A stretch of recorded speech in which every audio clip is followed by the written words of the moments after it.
Now the serpent was more subtle than any beast of the field which Jehovah God had made. And he said unto the woman, Yea, hath God said, Ye shall not eat of any tree of the garden? And the woman said unto the serpent, Of the fruit of the trees of the garden we may eat. But of the fruit of the tree which is in the midst of the garden, God hath said, Ye shall not eat of it, neither shall ye touch it, lest ye die. And the serpent said unto the woman, Ye shall not surely die. For God doth know that in the day ye eat thereof, then your eyes shall be opened, and ye shall be as God, knowing good and evil. And when the woman saw that the tree was good for food, and that it was a delight to the eyes, and that the tree was to be desired to make one wise, she took of the fruit thereof, and did eat, and she gave also unto her husband with her, and he did eat. And the eyes of them both were opened, and they knew that they were naked, and they sewed fig leaves together, and made themselves aprons.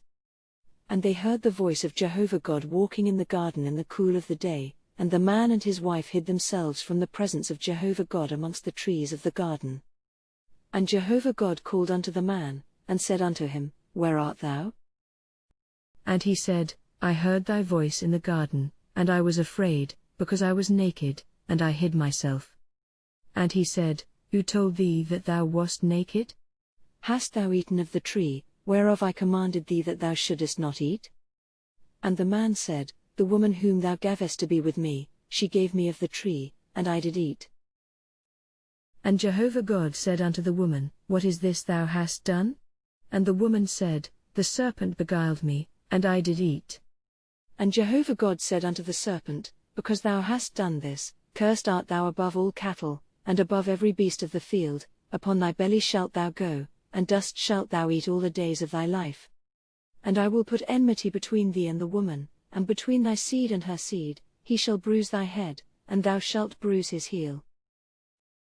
Unto the woman he said, I will greatly multiply thy pain and thy conception, in pain thou shalt bring forth children, and thy desire shall be to thy husband, and he shall rule over thee. And unto Adam he said, Because thou hast hearkened unto the voice of thy wife, and hast eaten of the tree, of which I commanded thee, saying, Thou shalt not eat of it, cursed is the ground for thy sake, in toil shalt thou eat of it all the days of thy life.